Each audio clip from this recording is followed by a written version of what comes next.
Have you ever stopped to think about that piece of paper or that little plastic card in your wallet? What gives it value? Why can you trade it for a cup of coffee, a new phone, or even a house? The story of money is much more than just economics. It's the story of human civilization, power, and trust. Today, we're going on a whirlwind tour through thousands of years to uncover the fascinating history of money and how it shaped the world we live in. Let's rewind the clock, way back before coins and cash. Imagine a world without money. How did people get what they needed? The answer was barter. You have chickens that lay eggs, and your neighbor grows wheat. You trade your extra eggs for some of their flour. Simple, right? Well, not always. What if your neighbor doesn't want eggs? What if you want a new pair of shoes, but the shoemaker has a lifetime supply of eggs? This problem is called the coincidence of wants, and it made bartering really inefficient. You'd have to find someone who not only has what you want, but also wants what you have. It could get complicated fast. To solve this, societies started using commodity money. These were items that everyone agreed had value. Think salt, shells, cattle, or grains. The ancient Romans, for instance, sometimes paid their soldiers in salt. In fact, the word salary comes from the Latin word for salt, sal. In parts of Africa and Asia, cowrie shells were used as currency for centuries. These items were better than pure barter because they were more widely accepted, but they still had problems. Cattle could get sick, grain could spoil, and carrying around huge bags of salt wasn't exactly convenient. People needed something more durable, portable, and easily divisible. Enter metal. Around 3,000 years ago, people started using chunks of precious metals like gold and silver. This was a huge leap forward. Metals don't spoil, they're easy to carry, and you can melt them down into smaller pieces. At first, people would weigh chunks of metal for each transaction. You can imagine how tedious that was. To make things easier, a powerful new idea emerged: standardization. This brings us to the invention of coins around the 7th century BC in a kingdom called Lydia in modern-day Turkey. The Lydians started stamping pre-weighed lumps of a gold and silver alloy called electrum with an official seal. This seal was a guarantee from the ruler, the king, or the state, that the coin contained a specific weight and purity of metal. Suddenly, you didn't need to carry scales everywhere. You could just count the coins. This was a game changer. Power and money became officially linked. The entity that could mint coins, the state, held immense power. They could control the money supply, fund armies, and build empires. The idea of coinage spread like wildfire across Greece, Persia, and eventually the entire Roman Empire. Rome's silver denarius became one of the first truly international currencies, fueling trade and conquest across the known world. For over 2,000 years, coins made of precious metals were the dominant form of money. The value of the money was tied directly to the value of the metal it contained. This is known as commodity money. But carrying around bags of gold and silver coins could be heavy and dangerous. Merchants traveling long distances faced the constant threat of robbers. This problem led to the next major innovation, which came from China during the Tang Dynasty, around the 7th century AD. Merchants started leaving their heavy coins with a trusted agent, who would issue them a paper receipt. These receipts were much lighter and easier to carry. Soon, people started trading the receipts directly instead of going back to get the coins. And just like that, the world's first paper money was born. The government quickly saw the potential.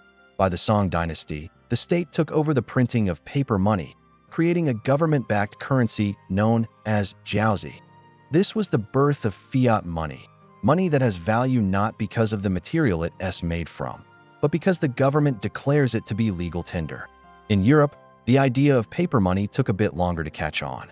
It was famously introduced by Marco Polo when he returned from his travels in China. Europeans were skeptical. Why would a piece of paper be worth anything? But the convenience was undeniable. In the 17th century, goldsmiths in London started offering a similar service. People would deposit their gold and silver with the goldsmith for safekeeping, and the goldsmith would issue a paper note. These notes were promises to pay the bearer a certain amount of gold on demand. Sound familiar? These were the earliest banknotes, and the goldsmiths were the predecessors of modern banks. This system, where paper money is backed by and can be exchanged for a precious metal like gold, is known as the gold standard. For centuries, most major currencies, including the British pound and the US dollar, were tied to gold.